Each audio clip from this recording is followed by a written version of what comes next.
bousculer l'orthodoxie établie dans le monde des médias. Traditionnellement, c'est l'info qui est au cœur du journalisme, mais dans le journalisme citoyen, on met en exergue l'action du citoyen, également en mesure de produire de l'information à travers des outils offerts par Internet. Chacun peut être journaliste, filmé, envoyé dans les médias traditionnels, sur tous les sites Internet qui, de plus en plus, ne prennent pas le soin de procéder à des vérifications nécessaires à une documentation appropriée et comparative avant de procéder à une large diffusion. Maintenant, il y a tout un débat sur l'influence du journalisme citoyen par rapport surtout à l'éthique, des préoccupations auxquelles sont aussi confrontés les médias traditionnels. Nous posons le débat ce soir à travers le thème médias et désinformation dans le contexte du Covid-19. Notre conférencier est le docteur Mamadou Ndiaye, enseignant-chercheur à l'université Cheikh Anta Diop de Dakar. Docteur Mamadou Ndiaye, merci d'avoir répondu à notre invitation et bonsoir. Bonsoir, Madame Sidibé, et merci pour l'invitation. Merci beaucoup, Dr Mamadou Ndiaye. Avant l'annonce du plan et avant de vous présenter à nos followers, nous souhaiterions recueillir quand même votre avis sur la question de la communication autour du Covid-19. Comment vous l'appréciez globalement? Alors, je pense que au départ, ça a été assez poussif quand même, il faut le dire. On a observé beaucoup de failles au niveau de la communication et certainement, vous avez vu de nombreuses contributions qui visaient à retracer un peu ce qui devait se faire dans ce sens-là. Et on a eu à faire des propositions, et si vous le voyez bien également sur les réseaux sociaux, de nombreux journalistes citoyens, ou en tout cas des citoyens tout court, comme vous le dites, ont eu à relayer la communication du ministère. Alors, ça a été laborieux au départ, mais quand même, moi, ce que je peux noter de positif jusque-là, c'est la promesse qui a été faite dès le départ de faire dans la transparence. Le ministre, dès que les choses sont passées, le Sénégal a eu son premier cas, il a parlé de transparence. Il a mis en place des accréditations au niveau du service com ou service presse du ministère. Et aussi, on a eu droit de manière quotidienne à des points de presse pour faire le point sur la situation. Alors, il faut remarquer aussi ou faire remarquer que même si ça a été tardif, les localités où vivent les patients infectés sont également mentionnées aujourd'hui, ce qui n'était pas le cas, sont mentionnés par rapport surtout aux cas communautaires, d'infection communautaire. Parce que quand même, moi, j'ai eu à discuter avec des gens qui travaillent autour de ça et ils m'avaient dit que c'est par rapport à la volonté de ne pas stigmatiser certaines localités. Mais je pense qu'en termes de communication, il est bon d'être précis parfois. Il y a également, pour finir sur les points positifs, une présence beaucoup plus visible aujourd'hui de la directrice générale de la santé. Parce que quand même, il faut le dire, avant qu'on ne voit un peu Mme Ndiaye, la directrice de la santé, on avait l'impression que le Covid-19 au Sénégal, c'était une question d'hommes. C'était un problème qui a été pris en charge par des hommes, alors qu'au Sénégal, on avait une directrice générale de la santé et en matière de genre, quand même, ça a été important de la mettre en avant. Et je l'ai dit ailleurs, moi, je pense qu'en termes, surtout par rapport à la déclinaison des chiffres en Wolof, elle n'a pas d'égal dans le dispositif qui est actuellement mis en place. En France, si vous observez bien, c'est le directeur général de la santé qui est au devant de la scène.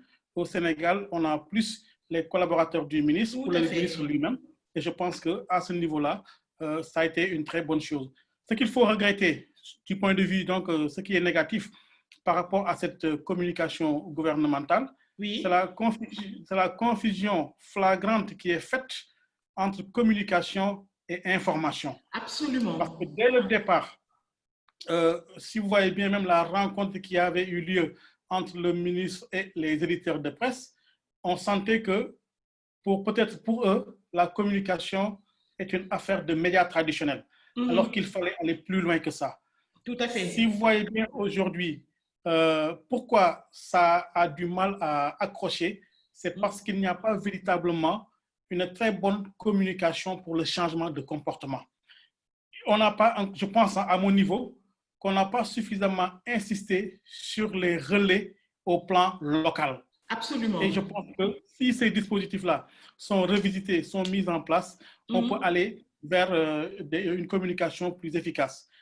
Une dernière chose par rapport à ce point-là, c'est que aussi les autorités doivent savoir que quand on communique, on est le premier exemple. Et je pense que nos autorités ont envoyé trop de messages contraires aux recommandations sur les gestes barrières. Par exemple, le ministère de la Santé et de l'Action sociale qui serre les mains des imams et oulémas, le Premier Oui, ministre qui prie à Touba, le président de la République qui fait des consultations physiques et serre la main d'un guide religieux, c'est des les signes masques pour négatifs. le menton, tout ça alors qu'on pouvait, dès le début, emprunter un dispositif online qui permettait de se protéger par rapport à certaines actions en tout cas. Alors, la formule point de presse est communiqué. Moi, je pense qu'au départ, ça a été très attrayant. On avait envie d'être là à 18 heures pour voir quels sont les chiffres, etc. Mais Absolument. cette méthode-là devient désuète et ça devient lassant et redondant. Par exemple, hier, 2 communiqués de presse ont été diffusés pour annoncer le décès du 9e cas avec 2 dates différentes. Pourquoi? Oui. Parce que c'était l'effet du copier-coller. On a oublié de changer la date sur un document. On a mis le 25 au lieu du 26. Et je pense qu'au niveau de la communication, Mhm. il faut quand même dire que les Sénégalais, surtout ceux qui utilisent les réseaux sociaux, sont en train de jouer leur partition dans la diffusion de l'information. Ouais. Aujourd'hui, dès que le communiqué est décliné à la télévision, automatiquement, vous avez pratiquement tous les contacts qui partagent les chiffres, qui partagent le PDF. Et je pense que dans ce sens-là également, il faut le saluer. Euh, Par rapport aussi toujours à cette communication, à chaque diffusion du communiqué, moi, ce que je regrette fondamentalement, c'est que Mhm. les Sénégalais se posent des questions légitimes, mais sans réponse. Aujourd'hui, par exemple, Parce quand qu'il le n'y a pas de communiqué est communication, c'est de l'information qu'ils font. très bien, je pense que le point de presse n'exclut pas de répondre à certaines questions pour clarifier. Absolument. On n'a pas ça. Aujourd'hui, par exemple, tous les internautes se demandaient, mais qu'est-ce qui se passe? Pourquoi on n'a qu'un seul cas de guérison? Et je pense que après la diffusion, en tout cas la lecture du communiqué, on aurait pu prendre 2 ou 3 questions pour répondre à ceux qui se posent des questions. Donc, globalement, ce qui est Oui, à noter par rapport à la communication euh, autour du COVID-19, c'est qu'il y oui, a quand même des efforts d'amélioration. Il y a encore des absolument. manquements, il faut le dire, mais il y a des efforts d'amélioration parce que chaque fois que des critiques ont été faites, d'une part, on a l'impression le lendemain ou les jours qui suivent que ces critiques-là ont été prises en compte par ceux qui sont ou ceux qui ont en charge la communication gouvernementale. Et surtout adapter les messages diffusés à l'évolution de la pandémie actuellement. Oui, tout à fait. Parce que quand même, on a été, moi je pense que toujours on est dans la communication dite préventive, quoi. Actuellement, on nous donne des messages assez gentils, faites ceci, ne faites pas ça. À un moment donné, il faut taper du poing sur la table. Moi, je pense que Être les plus choses agressif. plus agressifs, moi, je l'aurais fait depuis longtemps d'ailleurs, parce qu'on on nous ménage trop. En tant que population, on nous ménage trop. Je pense qu'on ne nous a pas suffisamment montré des images qui pourraient faire peur. On ne nous a pas suffisamment dit tous les risques par rapport à ce Covid-19. Vous voyez, dans certains quartiers, les jeunes vivent cette situation comme un jeu avec insouciance, alors que c'est d'une extrême gravité. Ouais. Alors, docteur Mamadou Ndiaye, les médias sont parés du titre de quatrième pouvoir, pouvoir pour lequel personne ne les a élus ou nommés. Ils sont Mhm. considérés plutôt comme un contre-pouvoir par rapport au pouvoir politique, parce que Oui, l'action des médias s'articule avec le pouvoir politique. Ce que tout à savent les fait. citoyens sur le pouvoir, les organisations, les hommes, ils l'apprennent en grande partie dans les médias, particulièrement la télévision, la radio, les journaux. Aujourd'hui, les réseaux sociaux qui constituent le principal lien d'information avec la population. Les médias donc permettent ainsi la diffusion d'informations à un large public, d'où leur appellation de mass média. Les médias classiques informent, mais ont aussi un rôle d'éducation en direction des grandes masses. À votre avis, est-ce que ces médias classiques s'acquittent véritablement bien de cette tâche? Oui, il faut le dire, hein. Franchement, depuis le début de cette crise, les médias classiques sont sollicités. sollicité par le ministère, mais également sollicité par les populations. Et je pense que pratiquement toutes les émissions tournent autour du Covid-19. Les plateaux également. Moi, je pense que donc, les médias traditionnels jouent leur partition, mais ils ont leurs limites. Ils ont leurs limites en termes d'audience, mais également, ils ont leurs limites par rapport aussi à la fourniture d'une expertise par rapport à cette question-là. Et je pense que par rapport à cette situation-là, on peut parler de quatrième pouvoir par rapport à la posture qu'il pourrait avoir par rapport au pouvoir politique. Mais je pense que pour réussir cette bataille-là, il faut également intégrer ce que Marc-François Bernier appelle le cinquième pouvoir, c'est-à-dire tout ce qui est environnement, réseaux sociaux, blogs, etc., tout ce qui est utilisation de l'Internet, ça doit être intégré pour atteindre quand même des résultats satisfaisants par rapport à la lutte contre le Covid-19. Ce que je juge un peu malsain par rapport à la relation avec les médias, parfois, certains médias se muent en agents de communication. Absolument. Et je pense que par rapport à... Ils ont un rôle à jouer, c'est d'informer. Et informer, c'est dire les choses qui vont bien, mais également mettre, comme vous dites, la plume dans la plaie. Et assez souvent, on a l'impression que certains groupes de presse sont de connivence ou évitent même de dire des choses qui peuvent... fâcher l'autorité. Voilà, qui peuvent fâcher l'autorité. Voilà, moi je pense que ceux qui sont dans la presse connaissent exactement leur travail. Je pense qu'ils doivent faire leur travail d'information et laisser les communicants faire leur boulot également. En tout cas, Dr Mamadou Ndiaye, merci beaucoup pour déjà cette mise en bouche. Vous nous mettez beaucoup d'eau à la bouche là. On imagine également ce que seront les débats. Il y a déjà beaucoup de gens qui sont connectés sur les pages Facebook de JIDER, de Lex-Africa, sur Zoom, et les questions qui commencent également à affluer. Je vais quand même vous présenter à nos followers. Dr Mamadou Ndiaye est docteur en sciences de l'information et de la communication, directeur des études du Centre d'études des sciences et techniques de l'information, le CESTI. Dr Ndiaye mène des recherches en sciences de l'information sur les questions liées aux multimédia, au web-journalisme et à la communication. Il est par ailleurs l'auteur de plusieurs articles, communications ou publications sur le journalisme et la communication.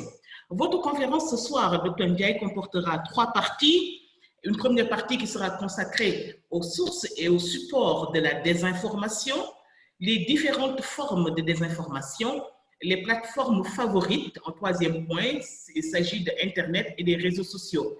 Mais d'abord, en introduction, Dr Ndiaye, vous allez revenir sur l'évolution de la pratique qui consiste à manipuler une information pour atteindre un objectif quelconque.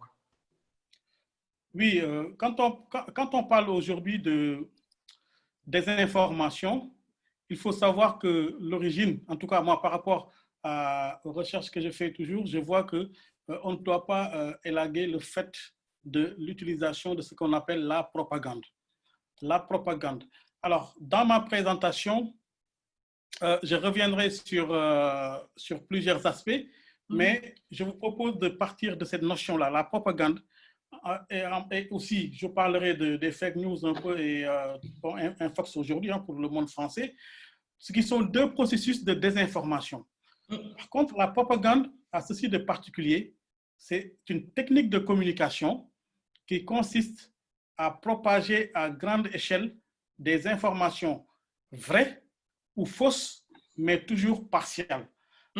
Pourquoi? Parce que la propagande, ça sert toujours une cause. Et donc, pour pouvoir servir une cause en manipulant les esprits, il faut user des informations.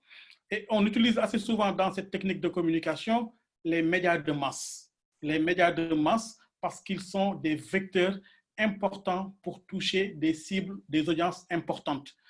Souvent, à l'époque, ce qui utilisait plus la propagande, c'était les partis politiques, mais aussi les armées, surtout quand elles se préparaient à entrer en guerre. On a noté toutes les actions de propagande menées lors de la Première Guerre mondiale, avec l'effort de guerre. La Deuxième Guerre mondiale, on a également l'armée coréenne qui, par des fresques qui montrent sa superpuissance et qui détruit l'armée américaine, mais également, on a tout ce qui a été fait par rapport à la guerre du Golfe.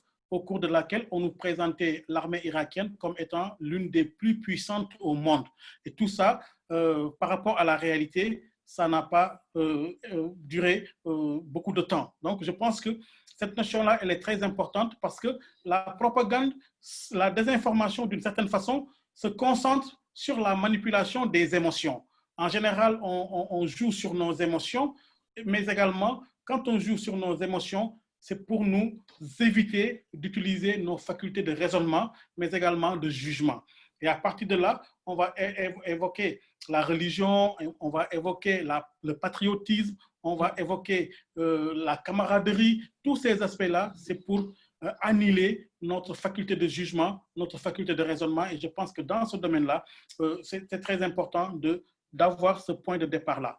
Aussi, il y a ce qu'on appelle aujourd'hui les fake news que tout le monde utilise, ou en tout cas, nous sommes confrontés aux fake news presque chaque jour sur nos différents réseaux.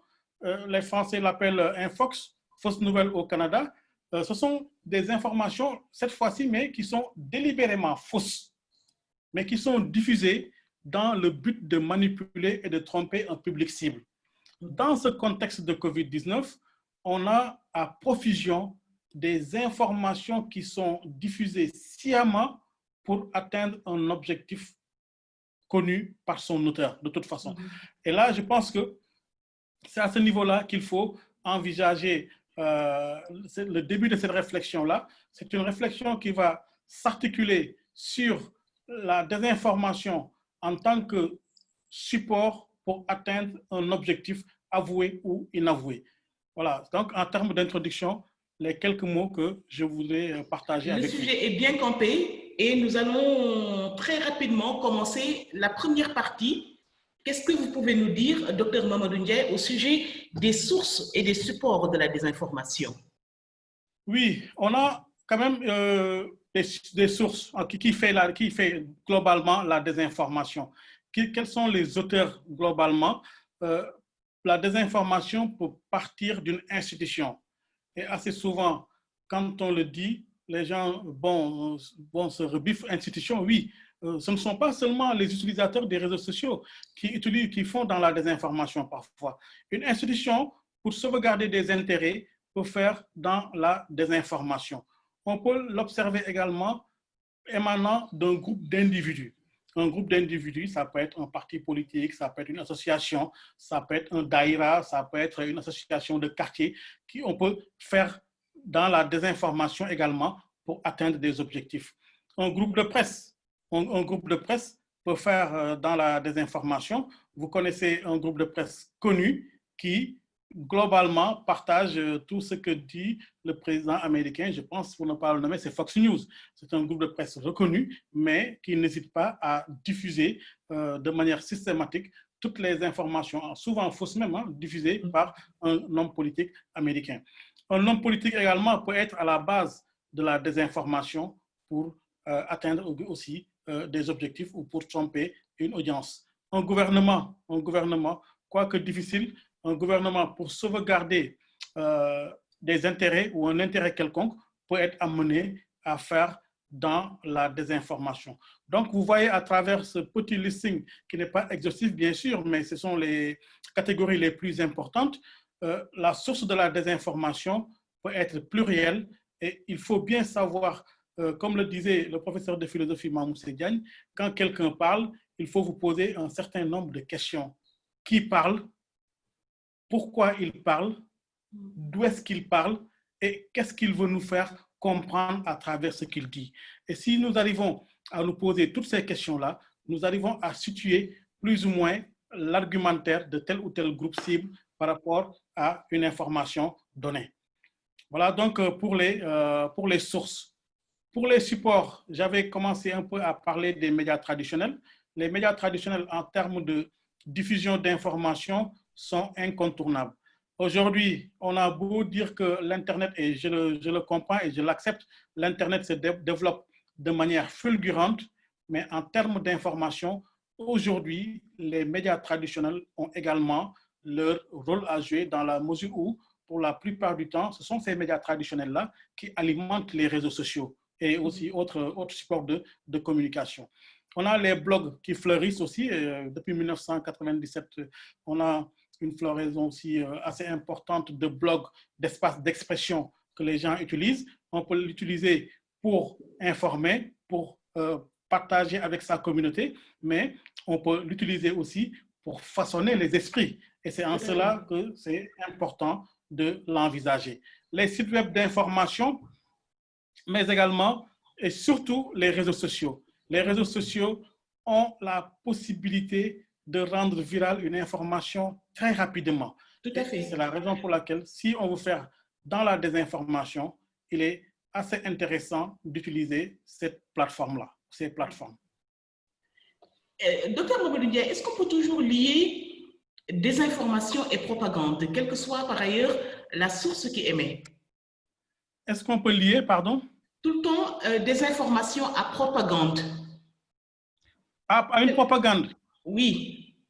Non, non, en fait, justement, et c'est là où il faut parfois être attentif. Parfois, on peut se tromper de bonne foi. Et en sciences de l'information et de la communication, on nous exhorte parfois à faire le partage entre la désinformation pure et la mésinformation. Oui. Si d'emblée, l'objectif de la diffusion d'une fausse information n'était pas de tromper, je pense qu'on peut ne pas ranger cette méprise dans la catégorie des informations. Par exemple, quelqu'un sur les réseaux sociaux. Vous savez, sur les réseaux sociaux, il y a quelque chose d'extraordinaire. On a l'impression que tout le monde fait la course pour partager une information.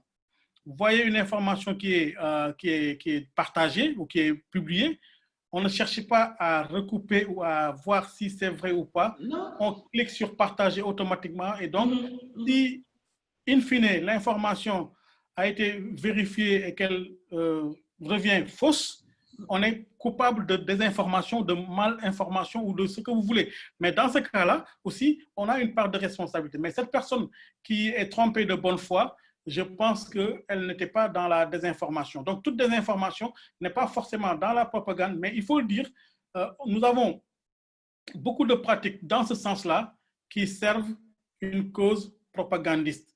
Assez souvent, on a envie, surtout tous les États, que l'on dise que les autorités font du bon travail, qu'ils sont excellents, etc., etc.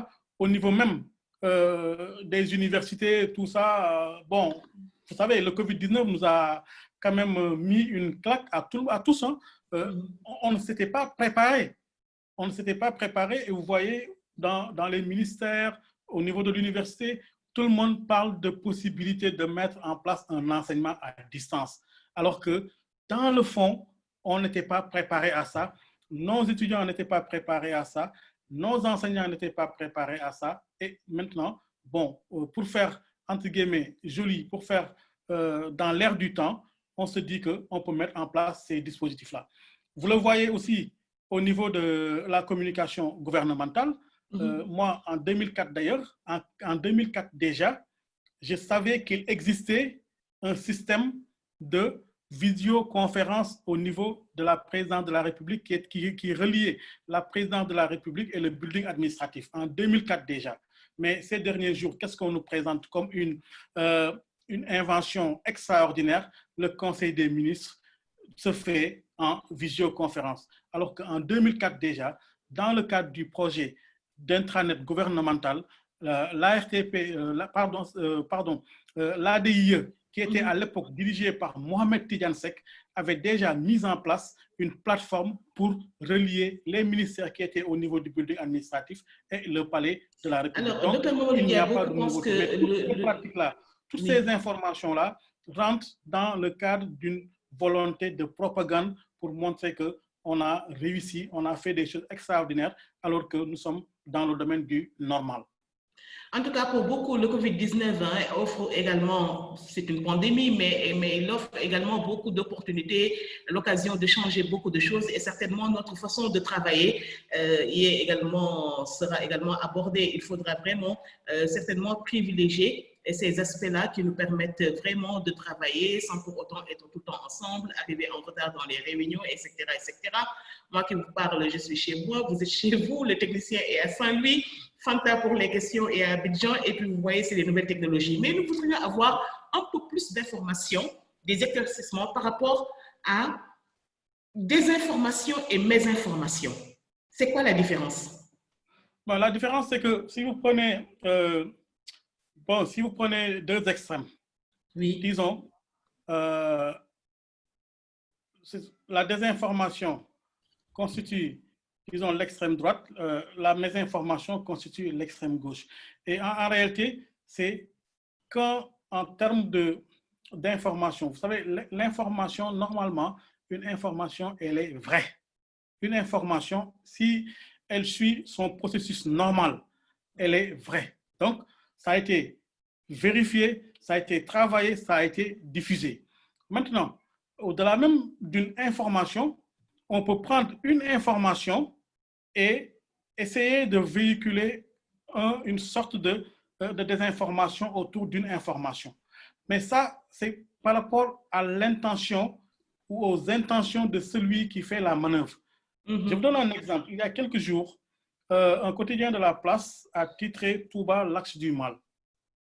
Bon, si l'axe du mal, si vous faites, parce que nous sommes c'était un titre d'un journal, la une d'un journal. Si vous prenez ce titre-là, ça évoque l'axe du mal, en tout cas ceux qui ont vécu la guerre en Irak et aussi qui plus ou moins se souviennent des propos de George Bush, savent à peu près quelle est la référence qui est faite par rapport à ça.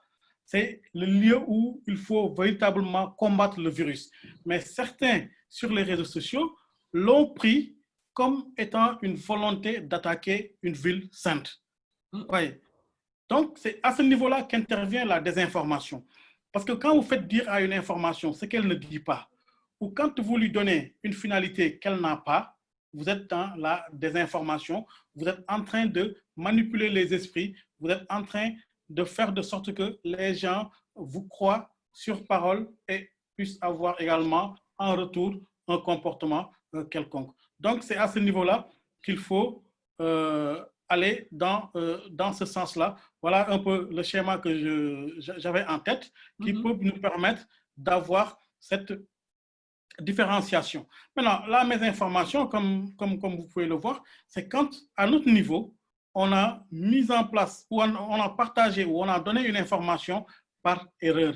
On a été trompé de bonne foi. Et assez souvent, ça arrive. Vous voyez, parfois même pour des grands groupes, parce qu'une institution comme l'agence France Presse avait à l'époque annoncé le décès du PDG de TF1, du groupe Bouygues. Ouais, alors que c'était une mauvaise information, mais la personne qui avait fait cette annonce-là a été trompée parce qu'il a quand même, le journal a appelé pour se renseigner sur la mort d'un certain Martin et le maire, sans prendre en compte le nom de famille, a dit oui, Martin est décédé vers 11h et donc c'est parti comme ça. Ouais. La mésinformation, c'est l'extrême de la désinformation, mais tous les deux quand même, il faut dire, c'est une information qui est fausse.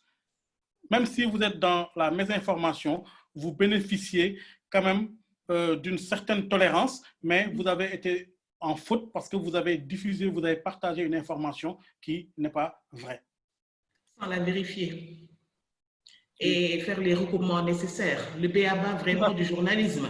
Alors, Dr. Mamadou Ndiaye, nous allons rapidement enchaîner la deuxième partie de votre présentation sur les différentes formes de désinformation. D'accord. Alors, sur ce niveau-là, quand même, il faut dire, je ne suis pas en train de présenter les 7 cas possibles ou 7 types possibles de, comment dirais-je, de désinformation ou de fake news. Je ne parle pas à ce niveau-là, mais je parle plus des manifestations de la désinformation. La désinformation peut revêtir différentes formes selon la source, mais également selon la finalité poursuivie.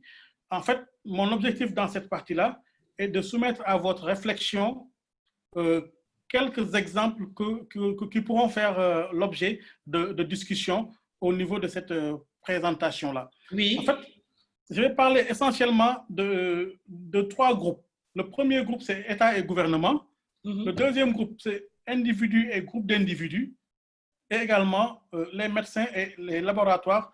Je suis en train de recenser globalement les quelques affirmations qui, un jour, c'est vrai, le lendemain, c'est faux, et donc qui consistent à faire dans la désinformation pour qu'on puisse voir pourquoi parfois l'État ou le gouvernement ou même parfois certains médecins ou certains responsables du système sanitaire font dans la désinformation dans ce contexte de COVID-19.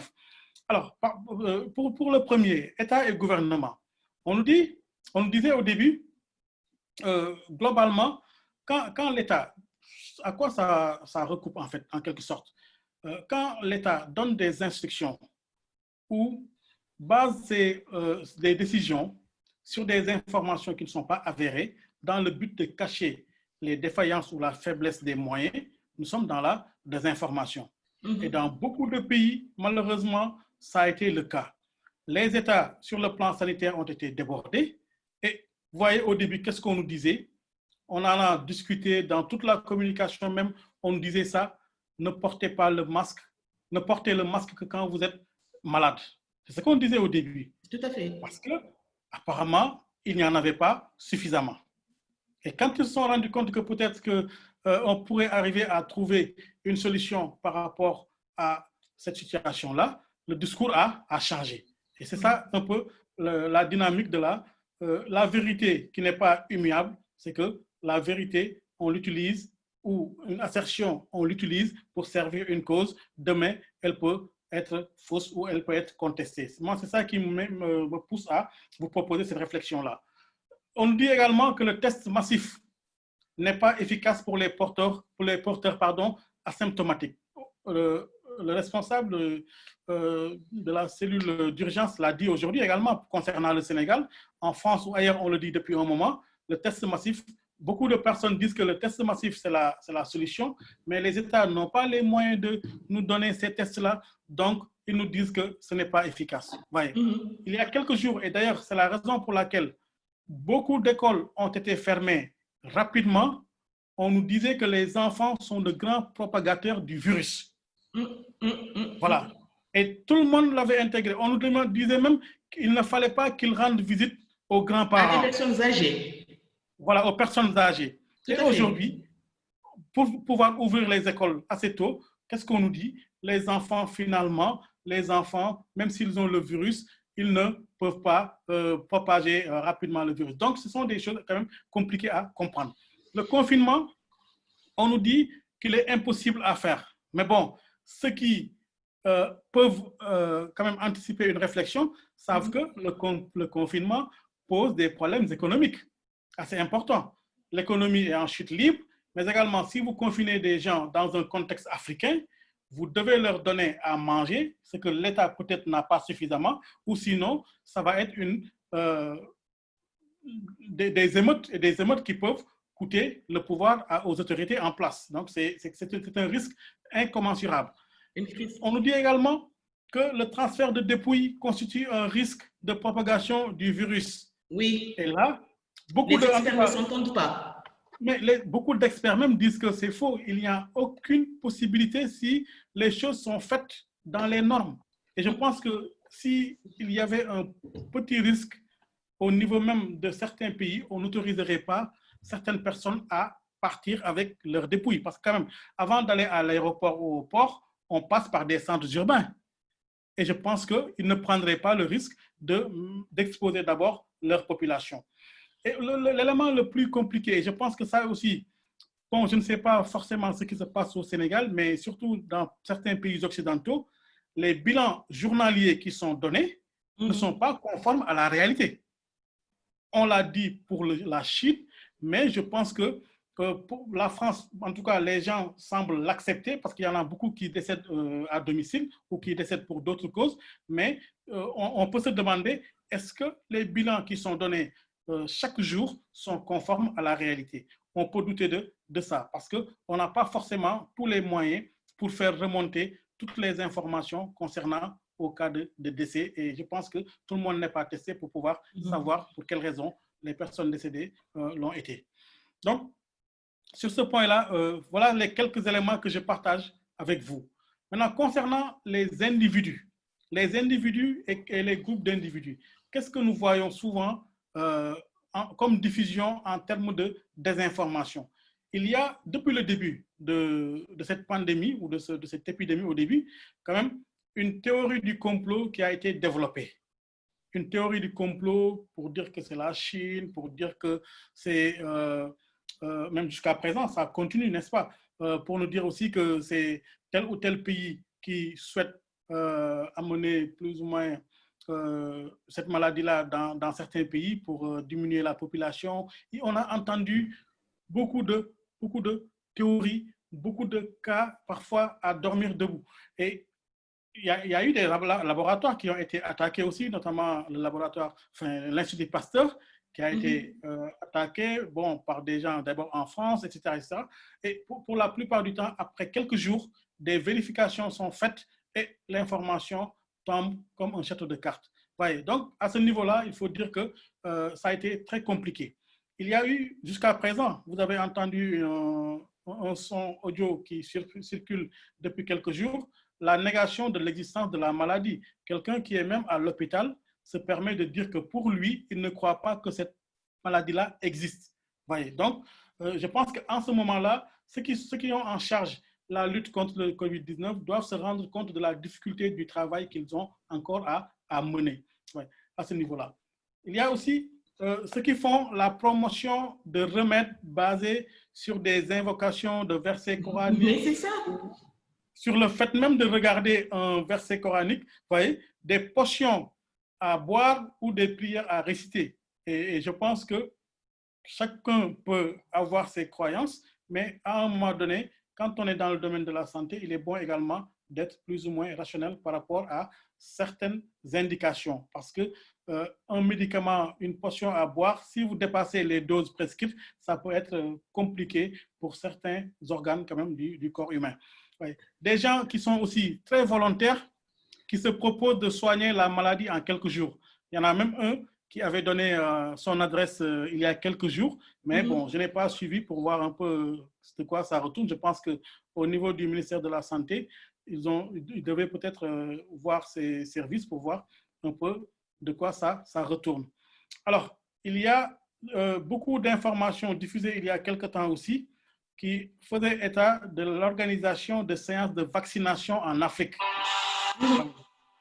Tous ces éléments-là, je pense qu'ont contribué à compliquer davantage la perception de cette maladie par les populations. Tout à fait. Pour finir sur ce point-là,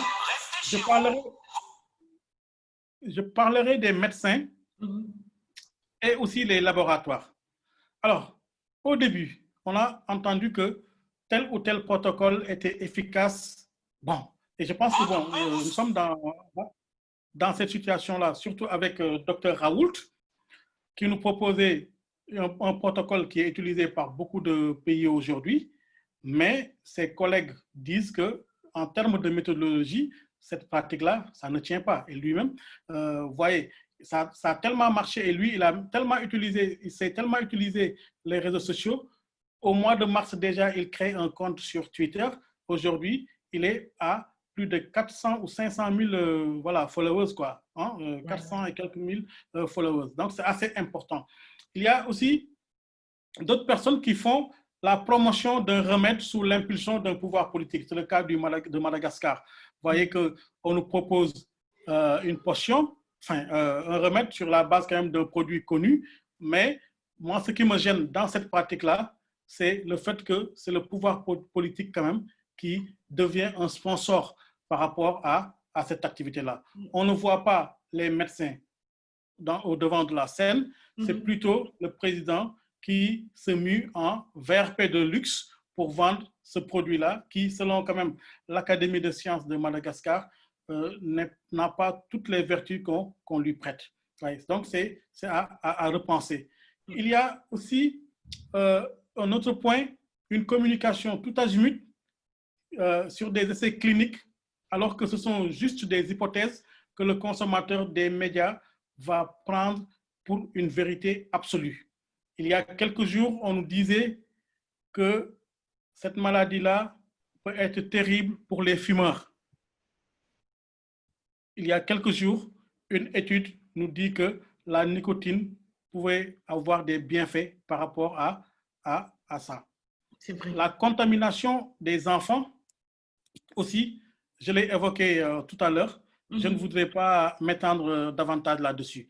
Voyez, donc, sur ces 3 tableaux-là, j'ai essayé de partager avec vous des éléments de désinformation qui sont véhiculés au jour le jour, et vérité d'aujourd'hui peut être erreur demain, erreur d'aujourd'hui peut être vérité demain, et c'est ça qui est extraordinaire dans la gestion de cette pandémie-là. Alors, il y a déjà beaucoup de questions et il nous reste 2 parties. La dernière partie plus votre conclusion. Et il y a des questions. Nous allons retrouver Fanta. Fanta, bonsoir. Bonsoir, Lika. Alors, quelles sont les premières questions pour le docteur Mamadou Ndiaye, enseignant-chercheur en sciences et techniques de l'information? Il est notre invité ce soir et le thème porte sur désinformation et médias dans le contexte du Covid-19. Docteur, il y en a énormément et il faut aussi souligner que les anciens étudiants du CESTI sont bien présents sur la plateforme. Je remarque Mamadou Ndiaye de la TFM ou encore Bossesek, qui sont des anciens étudiants du docteur. Donc, ils sont là, bien présents, en train de suivre. Ça montre l'intérêt que les populations ou encore les professionnels du domaine ont sur cette question. J'en ai quelques-unes. Je passe à celles qui sont sur Zoom d'abord. Monsieur Ndiaye, pensez-vous qu'en cette période de crise, les autorités politiques devraient céder la place aux experts qui seraient plus crédibles? Est-ce que vous répondez en même temps ou bien vous souhaitez que l'on donne toutes les questions? Moi, je suggère que l'on réponde en même temps, mais vraiment 2 minutes maximum pour chaque question. Oui, j'ai eu un problème de son. Je n'ai pas bien entendu la question de Fanta. Oui, les autorités politiques devraient-elles céder la place aux experts qui seraient plus crédibles? Oui, c'est clair. Vous savez, la démarche scientifique est différente de la démarche politique. Et parfois même, il faut le dire, ceux qui ont la responsabilité de conduire les choses, ou en tout cas, ce sont les experts sur le terrain, mais parfois, ce qu'ils proposent n'est pas tenable politiquement. Je donne l'exemple du confinement. Je pense que le confinement a été suggéré depuis longtemps, mais on ne peut pas confiner les gens dans le contexte de pauvreté que nous vivons. Et donc, mais sur certains aspects, je peux comprendre que la politique ou le politique puisse avoir son mot à dire. Mais dans les décisions scientifiques, dans les décisions techniques, je pense que les politiques doivent écouter davantage les experts qui sont sur le terrain. Absolument. Et j'ai aimé une fois une personne qui était invitée à E-Media, à une émission d'Alassane Samba Diop, et il disait qu'actuellement, c'était le professeur Seydi qui dirigeait un peu le Sénégal au moment où nous sommes. S'il dit confiner, tout le monde va confiner. S'il dit mettez des masques, tout le monde va mettre des masques, etc. Fanta, la deuxième question. Le PSEJ peut-il s'élargir pour l'enseignement supérieur? Bon, ça, c'est une question qui n'a vraiment rien à voir avec le thème. Peut-être qu'on va aller à la troisième question, Fanta, par rapport aux fake news. D'accord, allons-y. Comment s'assurer qu'une information est vraie avant de la partager? Vous avez donné les différentes étapes, mais je pense qu'il est important qu'on puisse revenir rapidement sur les étapes de vérification. Absolument. Alors, il y a des mécanismes de fact-checking qui sont assez faciles à faire, assez simples. Vous savez, déjà, il faut, si une information est assez grossière, il faut douter. Et aussi, il faut, quand vous êtes dans un réseau, si vous êtes dans un réseau, il faut, par rapport à vos domaines, de vos centres d'intérêt, suivre des gens qui sont quand même, qui constituent une autorité dans le domaine. Si vous voyez dans le domaine du journalisme, vous voyez un Mamgongom ou quelqu'un partager une information, vous voyez, moi je me dis que derrière, vous verrez d'autres personnes esqualifiées qui vont le faire. Dans ce cas-là, vous pouvez à un moment donné dire que peut-être c'est vrai. Parfois, aller à la source. Une information que vous voyez sur le site du ministère de la Santé, vous pouvez Parce que même le PDF ne suffit plus. Un PDF, on peut le travailler. Voyez. Mais il faut aller à la bonne source pour avoir l'information. Quand vous voyez une photo, facilement, vous pouvez aller sur des plateformes web. C'est assez compliqué à développer ici pour chercher la première fois où la photo a été postée. C'est idem pour la vidéo. Je pense qu'il y a des mécanismes de vérification qui sont faciles à faire et il faut faire des recoupements aussi, des recoupements par rapport à des personnes qui sont dignes de confiance. Mais si à chaque fois que vous voyez une information, vous ne cherchez pas à savoir si c'est un site de parodie, si c'est quelqu'un de sérieux ou pas, vous partagez, vous avez tendance à être trompé par rapport à cette situation-là. Je partage un avis avec vous, docteur, celui de Seydou Nouroudia, qui, pour lui, du fait de la nouvelle maladie non encore maîtrisée, forcément la communication et la sensibilisation doivent évoluer en fonction de l'avancée et de la maîtrise des découvertes sur la maladie. Je pense qu'il veut Alors, avec Seydou Nouroudia, il s'agit plus d'une contribution. D'une contribution, voilà. C'est un ancien journaliste de Wolf Radio, Quotidien. Il s'agit là plus de contribution, hein, et je crois qu'également on en a parlé au début de l'introduction. Exactement.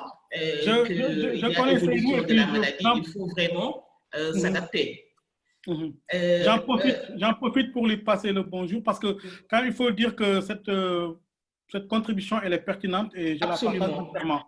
Il faut changer de manière. Docteur Mamadou Ndiaye vous entend. Fanta, oui, on passe à Doudou Ndiaye. Je passe à d'autres questions. Une ou deux questions au docteur Mamadou Ndiaye et vous gardez le reste des questions pour la deuxième partie, la troisième partie. Parfait, alors. Docteur Mamadou Ndiaye, l'information est définie comme une nouvelle, un renseignement, une documentation sur quelque chose ou quelqu'un porté à la connaissance de quelqu'un. L'information est une nouvelle qui est mise en forme pour être portée donc à la connaissance du public. L'information, nous dit-on, hein, et suit les règles de la profession du journalisme, comme vous l'avez montré tout de suite. Oui. Aujourd'hui, avec la situation d'urgence sanitaire induite par la pandémie du Covid-19, n'importe quelle information nous vient de n'importe où, des informations aussi contradictoires, comme vous l'avez souligné, par rapport au vaccin, par rapport à la chloroquine, par rapport au rapatriement des dépouilles, aussi erronées les unes que les autres. C'est vraiment la désinformation totale, ou parfois la mésinformation. Alors, question docteur, qui doit gérer l'information et comment la gérer pour éviter de telles situations? Alors, moi, je pense que cette question-là, les autorités du ministère de la Santé ont dû se la poser au début de la pandémie. Absolument. On a senti quand même une volonté de maîtriser la diffusion de l'information en faisant appel à la presse, en faisant appel aux patrons de presse et en mettant en place un partenariat entre le ministère et la presse de manière générale. Mais il faut savoir que c'est un mécanisme. Moi, je pense qu'à un moment donné, il ne faut pas essayer de maîtriser l'information. Il faut essayer de maîtriser l'information que nous détenons et que nous diffusons. Et je pense que à un moment donné, parce que si vous essayez de maîtriser l'information, nous sommes dans une démarche assez malsaine et il faut quand même le dire, certains journalistes vont se rebiffer pour aller chercher des sources parallèles. Et ça, je pense que ça a été le cas. Au début, ça a créé quelques soucis. Vous voyez, la presse quand même, ou une certaine presse, fut quand même sous le joug de la communication. J'ai eu à le dire à l'époque. Donc, c'est assez important à mettre en œuvre dans le cadre de la communication. Celui maintenant qui construit son message. Et quand on parle de communication, c'est ça.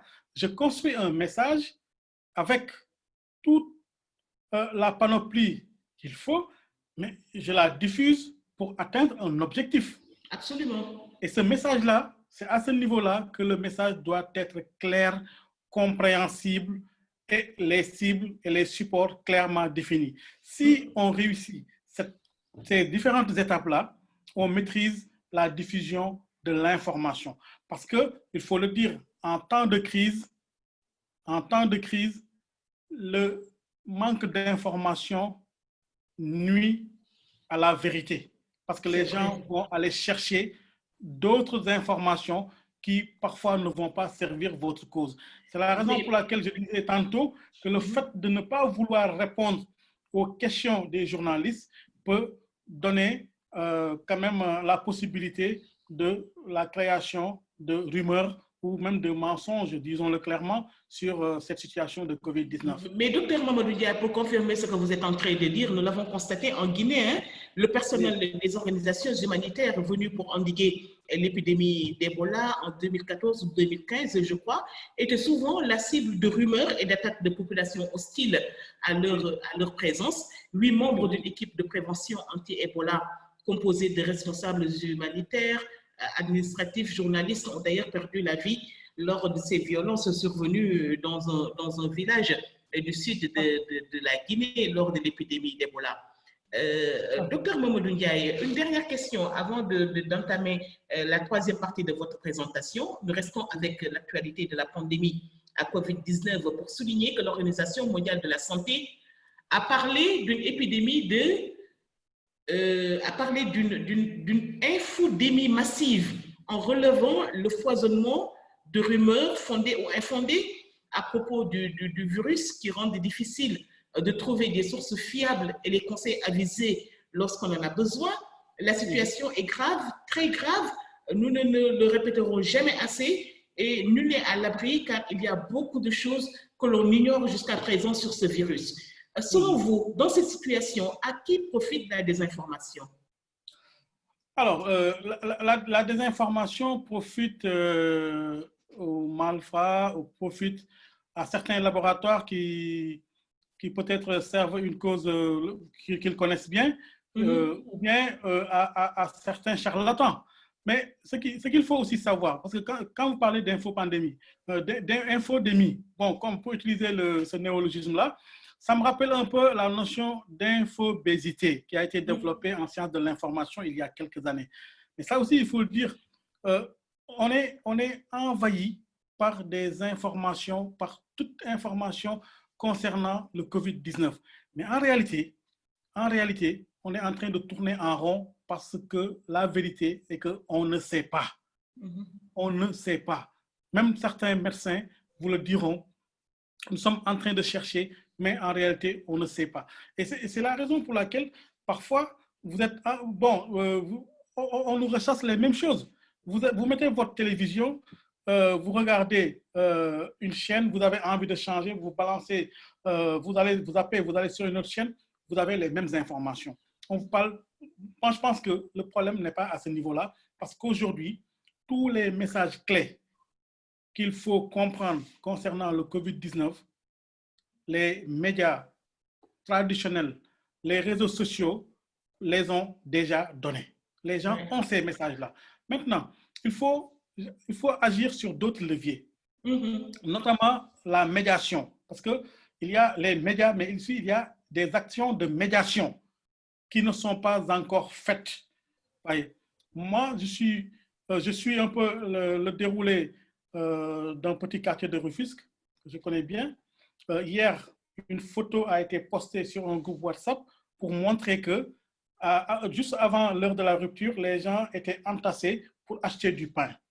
Mais les jeunes du quartier, ont pris en charge cette question et quelques jours après, ils ont réglé la situation. Maintenant, tout le monde fait la queue. Et c'est bien pour les gestes barrières. Docteur Mamadou Ndiaye, on peut entamer la troisième partie de votre conférence qui porte sur les plateformes favorites, notamment Internet et les réseaux sociaux.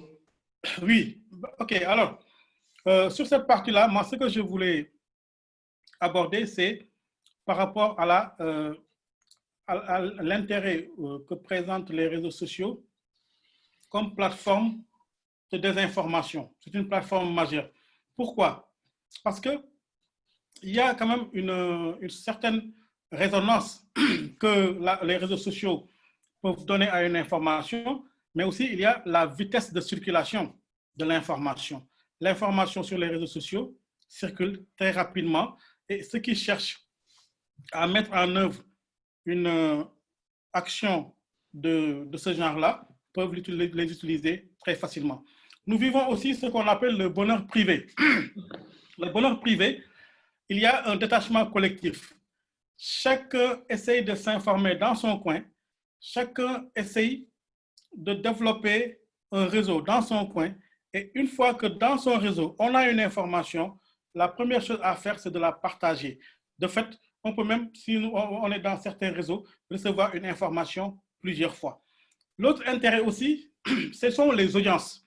Vous savez, aujourd'hui, vous pouvez avoir jusqu'à pratiquement, si vous diffusez vos informations sur Facebook, vous avez environ 3 milliards d'utilisateurs qui peuvent voir vos informations. Hein? YouTube compte 2 milliards d'utilisateurs, WhatsApp plus d'1,5 milliard d'utilisateurs, et je ne parle pas d'Instagram qui quand même aujourd'hui a la faculté de rendre célèbres par exemple certaines personnalités inconnues il y a quelques jours seulement. Donc ce sont des plateformes assez intéressantes pour aider à diffuser une information. Maintenant, je ne dis pas que la désinformation se joue seulement sur Internet. Non, elle se joue également sur les médias classiques. Mais aujourd'hui, il faut dire que la situation, elle est beaucoup plus prégnante, elle est beaucoup plus visible sur les réseaux sociaux parce que nous y sommes en masse. Nous y sommes en masse et il y a aussi une plus grande facilité à présenter des informations, à faire des vidéos et aussi à les rendre virales. À partir de là, on peut dire que ceux qui comprennent bien l'utilité de ces plateformes-là peuvent les utiliser pour convaincre sur des aspects qui peut-être ne tiennent pas la route.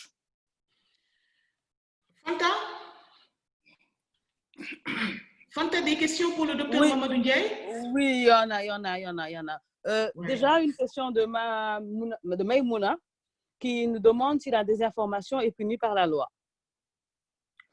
Ah oui, la désinformation est punie par la loi, mais vous savez, il y a des aspects quand même qu'il faut comprendre. Si vous portez atteinte à l'honorabilité de quelqu'un, c'est cette personne-là qui doit faire la démarche par rapport à ces fausses informations. L'autorité aussi, et ça, je le rappelais aussi hier, hein, il faut savoir qu'on est aujourd'hui dans une situation d'état d'urgence. Et quand on parle d'état d'urgence, tout le monde le sait, il y a une restriction des libertés. Si un citoyen ou un groupe quelconque se permet de diffuser des informations délibérément fausses, il revient à l'autorité compétente de faire cesser ces actions par les moyens que la loi dispose. Ouais. En tout cas, ça c'est clair, il faut le faire. À ce niveau-là aussi, dans le code de la presse, je l'ai cité hier aussi, dans le code de la presse, il y a un article 192, je crois, qui dit que l'autorité compétente peut faire cesser des actions qui vont dans le sens dans un sens contraire aux intérêts du pays dans une situation exceptionnelle. Et je pense que nous sommes dans une situation exceptionnelle. Tout le monde doit savoir raison garder. Une deuxième question, Fanta? Oui. Où doit-on ranger l'information des Occidentaux selon laquelle il est prévu des millions de morts du Covid en Afrique? Alors ça, ce sont des prévisions. Pour moi, ce ne sont pas... on ne peut pas dire que c'est de la désinformation tout de suite. Vous savez, il y a ce qu'on appelle la modélisation. Beaucoup de mathématiciens travaillent dans ce domaine-là. En Europe ou au niveau de l'OMS, pardon, ils ont peut-être ces données que nos chercheurs n'ont peut-être pas, parce que pour faire de la modélisation, il faut avoir des données. Et au Sénégal, la plus grande difficulté pour un chercheur, c'est d'avoir accès aux données. Et je pense que si, à leur niveau, ils ont dit par rapport à tout ce qu'ils savent de l'Afrique, que nous risquons d'avoir un nombre important de morts par rapport à cette pandémie-là, je pense que ça ne doit pas nous perturber. Nous devons le prendre comme un défi et faire de sorte que cette prédiction-là ou cette projection ne se réalise pas en Afrique.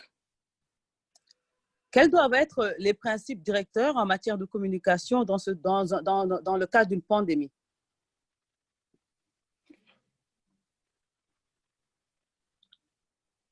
Fanta, reprenez la question, s'il vous plaît.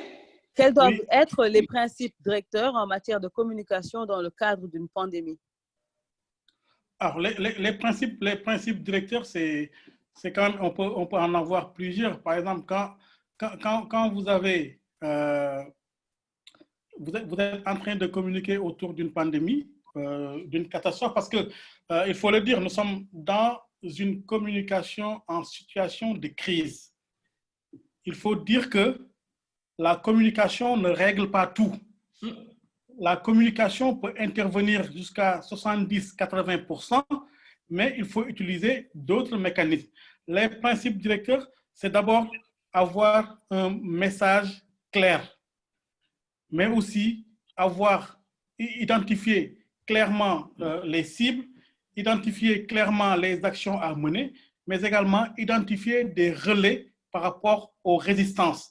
Parce que dans une communication, dans ces aspects-là, il y a des aspects sociologiques, anthropologiques qu'il faut savoir prendre en compte. Et si vous n'avez pas ces relais-là, vous pouvez être confronté à des résistances. Et donc, il n'y a pas une méthode ou une méthodologie figée, mais il faut savoir qu'il y a des fondamentaux qu'il faut savoir maîtriser et exécuter correctement. Sinon, nous serons dans une démarche hasardeuse, et cette démarche hasardeuse, je pense, à mon avis, ne nous permettrait pas d'être efficients en termes de communication.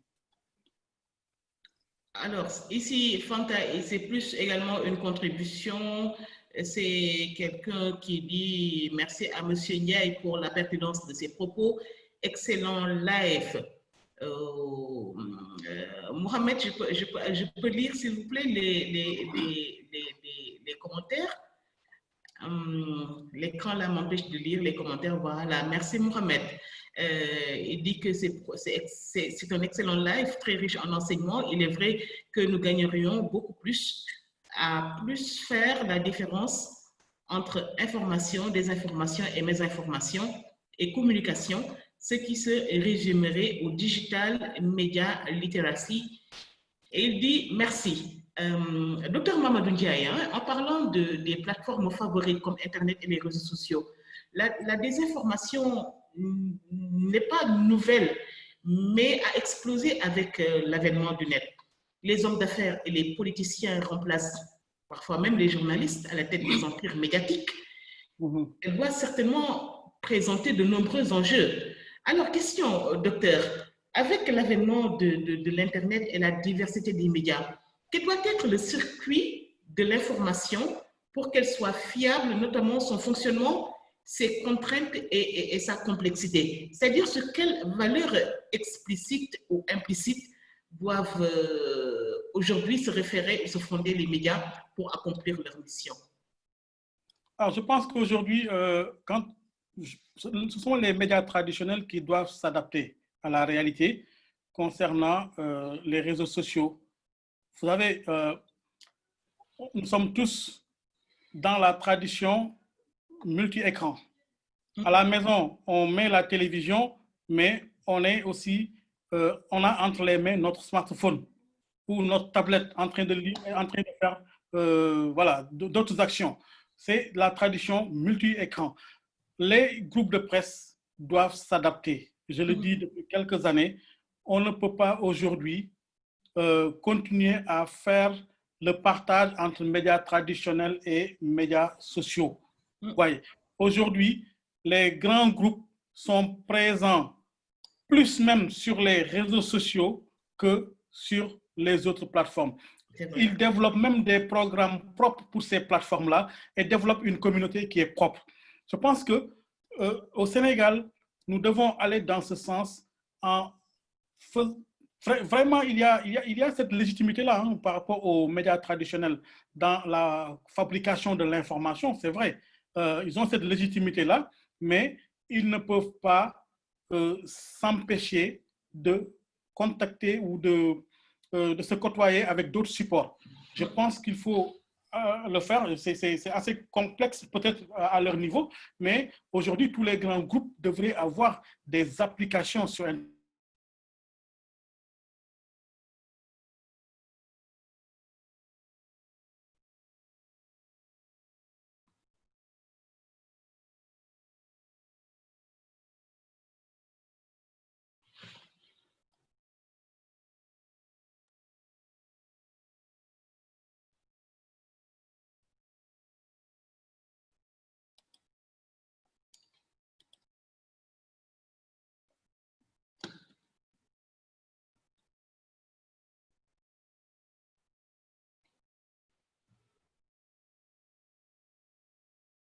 Le docteur Mamadou Ndiaye?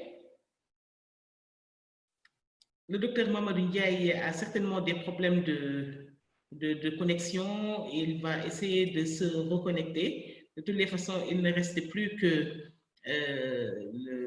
la conclusion sur l'impact de la désinformation sur la démocratie et sur les relations sociales.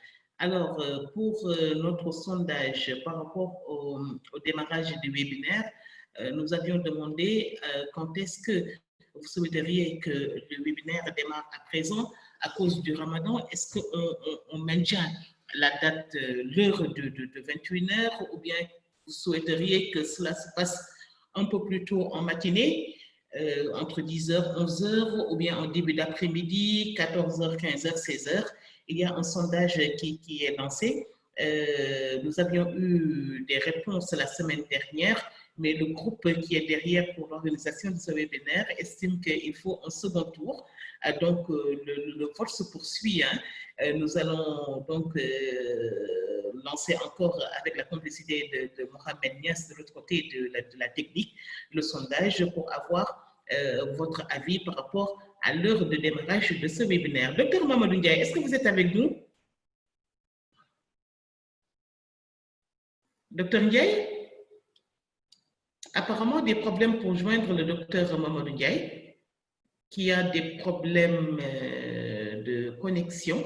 Excusez-moi. Je rappelle, le thème de ce soir porte sur désinformation et médias dans le contexte du Covid-19. Docteur Mamadou Ndiaye, nous allons y aller rapidement pour la conclusion, les questions et résumé en Wolof. Il nous faut terminer dans 20 minutes.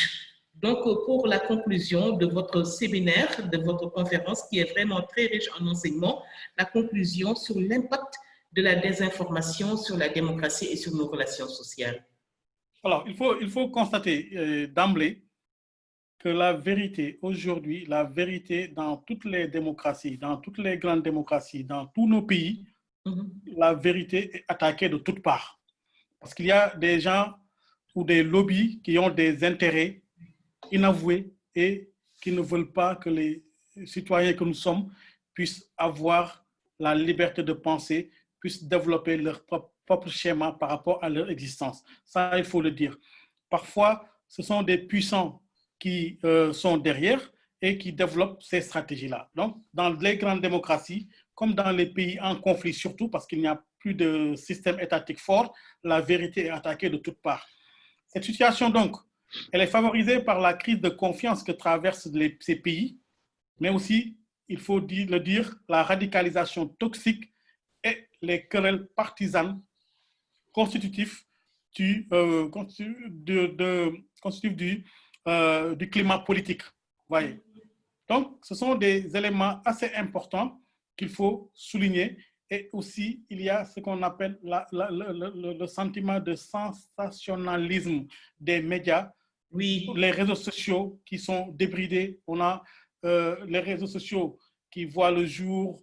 N'importe qui, quand vous menez une discussion, peut faire irruption, peut s'immiscer dans cette discussion-là et tenir des propos sur des sujets qu'il ne maîtrise pas. Donc, c'est assez ouvert. Et il y a aussi ce qu'on appelle les algorithmes programmés pour la viralité. Et en ce sens-là, je parle des deepfakes. On peut faire dire aujourd'hui à n'importe qui, n'importe quoi. On peut faire n'importe qui, n'importe quoi avec des algorithmes mathématiques. Et je pense que ce sont des choses qu'il faut prendre en compte. Ça peut aller jusqu'à casser même la quiétude sociale qui est constitutive des sociétés humaines. Il y a également le problème qui, bon, on peut le dire, depuis quelques années, en sciences de l'information, cette notion est développée, c'est la notion de post-vérité. La notion de post-vérité, aujourd'hui, le problème est tel que les gens ne sont plus sensibles à la vérité. Tout ce qui ne sert pas nos émotions, tout ce qui ne sert pas nos croyances, nous avons tendance à rejeter ça. Alors que parfois, la vérité peut nous déranger. On peut nous dire, voilà, telle chose, c'est la vérité, mais si elle va à l'encontre de nos croyances, nous sautons sur nos grands cheveux et nous nous mettons à à dire des insanités parfois. Et c'est ce qu'on constate tout le temps sur les réseaux sociaux et même sur certains médias qui sont devenus non plus des espaces de discussion, des espaces d'échange, mais plus ou moins un ring sur lequel on se met pour se donner des coups de poing. Et en parlant des réseaux sociaux, Dr Ndiaye, voici que me revient une citation de Umberto Eco, qui est reconnu quand même pour ses nombreux essais universitaires sur la communication de masse, sur la linguistique, la philosophie, entre autres, qui disait, et à juste titre, je cite, « Les réseaux sociaux ont donné le droit à la parole à des légions d'imbéciles qui, avant, ne parlaient qu'au bar et ne causaient aucun tort à la collectivité. On les faisait taire tout de suite. Aujourd'hui, ils ont le même droit de parole qu'un prix Nobel. Cela résume exactement tout ce que vous disiez tout de suite par rapport aux réseaux sociaux. On l'a vu, Dr Ndiaye, Internet a consacré la montée en puissance des réseaux sociaux, devenus pour certains de véritables médias sociaux qui permettent aux internautes, entre autres, de créer des espaces de partage, d'échanger des informations qui se distinguent par leur utilité, mais aussi parfois par leur dangerosité. Cela est d'autant plus alarmant que, d'après des statistiques officielles, ils sont utilisés par plus de 2 milliards d'individus, comme vous venez de le soulever. La désinformation, c'est la manipulation et elle est même assimilée à une arme psychologique absolue. Comment les citoyens doivent-ils s'y prendre pour éviter les pièges de la désinformation? Alors, moi, je pense que les réseaux sociaux, quand même, c'est une magnifique chose que nous utilisons. Ça nous permet de travailler, ça nous permet d'être en réseau, de nous organiser. Bon, bref, il y a beaucoup d'avantages concernant ces plateformes-là. Mais comme vous l'avez dit, ça nous rend très vulnérables. Ça nous rend très vulnérables. Donc, comment bien utiliser ça en étant le plus prudent possible? Aussi, bon, il ne faut pas, c'est extraordinaire, mais parfois, il ne faut pas être trop naïf sur les réseaux sociaux-là. Je pense par rapport à la découverte, enfin, à la citation de Umberto Eco, moi, je pense que l'Internet a été développé autour de la liberté, autour du partage, autour de la solidarité. Et je pense que si on est dans ce domaine-là, sur les réseaux sociaux, si on est prudent, si on vérifie, si on ne fait pas la course pour partager, parce que nous ne sommes pas un média quand même. Bon, on arrive à nous prendre pour un média. Hein? Mon profil Facebook n'est pas un média. Moi, je partage des informations selon ma sensibilité, selon également les valeurs que je développe autour de cette information-là. Mais il y en a qui partagent à tout va. Et si vous le faites dans cette concurrence-là, vous ferez les erreurs que feront un journaliste qui est dans le sensationnalisme, dans la course à l'exclusivité. Il faut prendre le temps de réfléchir, il faut prendre le temps d'avoir un esprit critique par rapport aux informations que nous recevons. Et je pense que si nous agissons ainsi, nous pourrons être beaucoup plus cohérents, beaucoup plus également proactifs dans notre utilisation des réseaux sociaux. Fanta, 3 questions pour le docteur Mamadou Ndiaye. Docteur Mamadou Ndiaye, vous avez 1 minute 30 pour répondre à chaque question et ensuite on fait un résumé en Wolof. D'accord. Fanta? Oui, Lika, tu peux aller directement sur le résumé. Oui, non, allez-y pour les questions, parce qu'il ne nous reste pas beaucoup de temps. Parce qu'il y a ici, je vois une question. Mohamed, est-ce que vous pouvez encore, voilà, il y a une question d'Ismaël Si qui dit que la corruption n'entre-t-elle pas en jeu pour qu'une tierce personne fasse recours à la désinformation pour profiter à certains? Face à la désinformation, quelle devait être la réaction de l'organe régulateur dans le cas précis de la presse? Là, il parle du Conseil national du CNRA. Voilà. Oui. Bon, le CNRA est là et il le faut. Enfin, à un moment donné, moi, je lisais des bulletins du CNRA, surtout pour des émissions qui vendaient des produits autour de la santé et qui n'étaient pas avérés. Moi, je pense que le CNRA s'exprime sur ces questions-là. Mais il faut le dire, notre CNRA actuel doit être doté de plus de moyens pour qu'il arrive à faire correctement son travail. Parce que pour voir tout ce qui se dit sur les réseaux sociaux, il faut avoir les compétences. Et je ne suis pas sûr que le CNRA, notre organe de régulation, en tout cas tel qu'il est configuré actuellement, je ne parle pas de l'organe qui est prévu dans le code de la presse, mais le CNRA actuel, il ne peut pas être proactif sur les réseaux sociaux et sur ce qui se dit sur les réseaux sociaux. Maintenant, concernant... Oui, une question de Pape Michael Thiaw.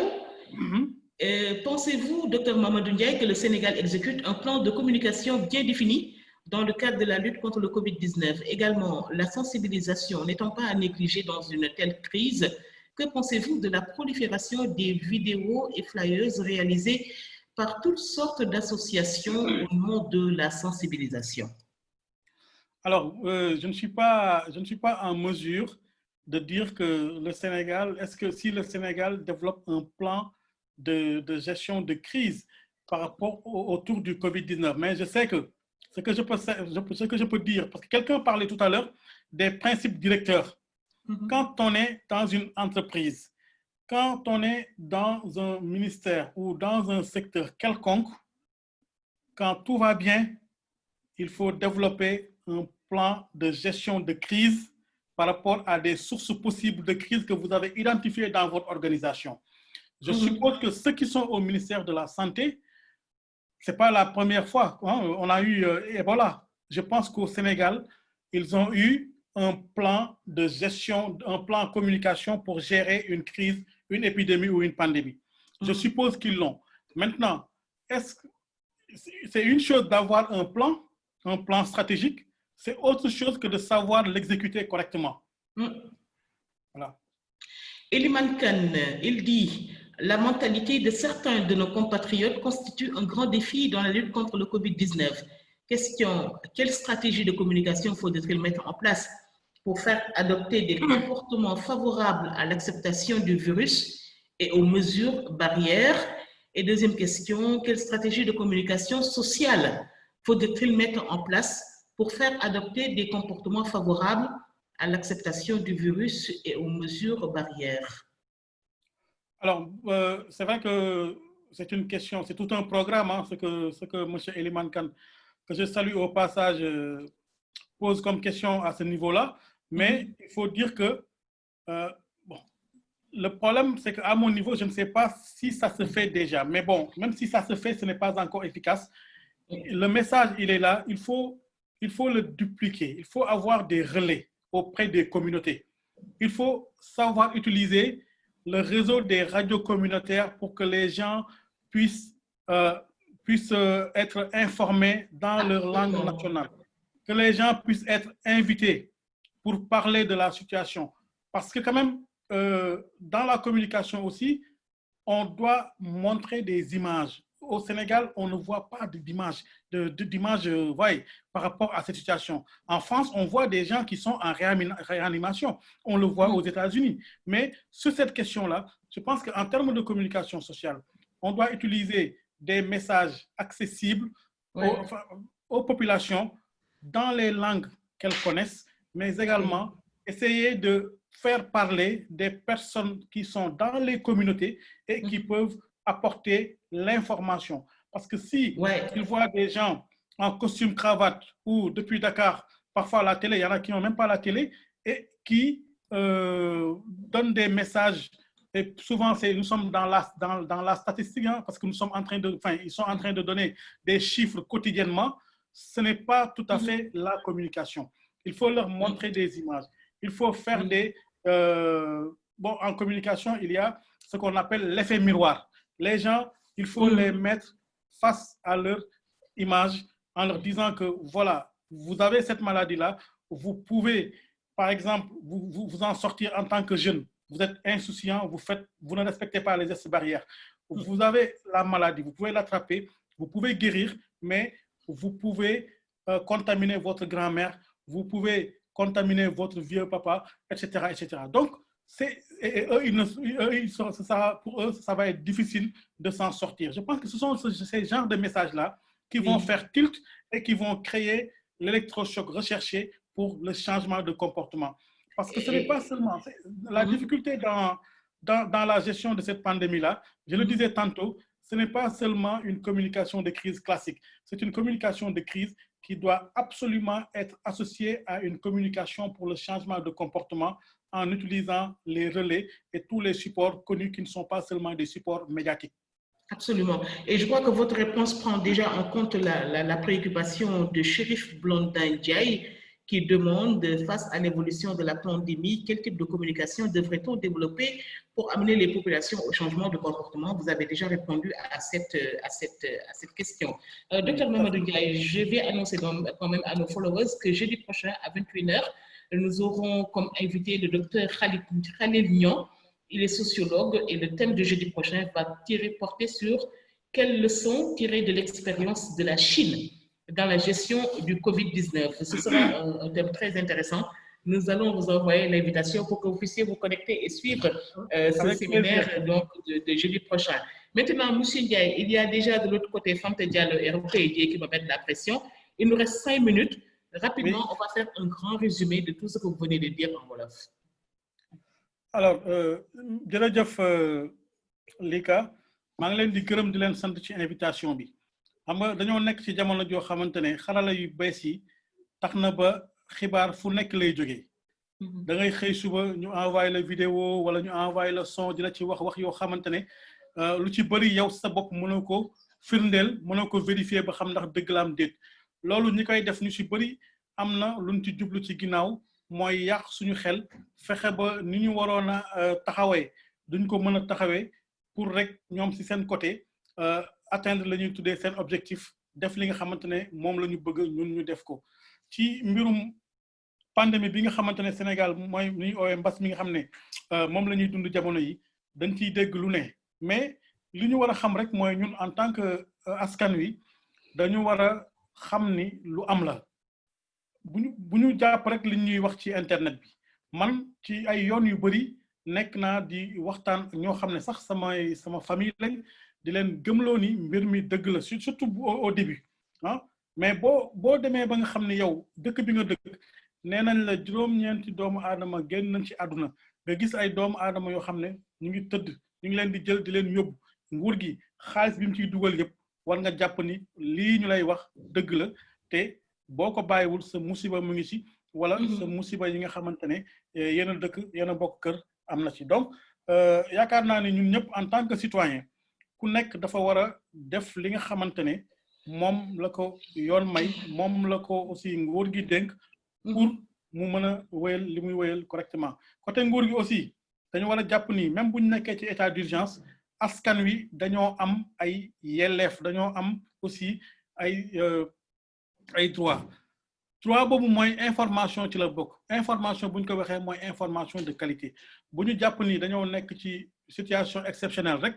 lu leen neex la ñuy wax askan bi war ko jàpp par force non il faut mu am ci biir askan bi ñoo xamante ne ñoom ñooy dem di gëstu di xool li ñuy wax ndax yenu na maanaa wala déet bu ñu ko defee ban jeexital lay am ci askan bi te loolu yaakaar naa ni média yi rôle la boo xamante ne war nañ ko jouer dëgg la ñun ñëpp ay sénégalais lañ partenariat mën na am mais partenariat dafa war a lalu ci dëgg bu laluwul ci dëgg yaakaar naa ni mission bi ñu war a def mooy mission wu informer mission wu joxe xibaar dina am loo xam ne mën na cee sooxe loolu daal laa amoon lu ma ci wax.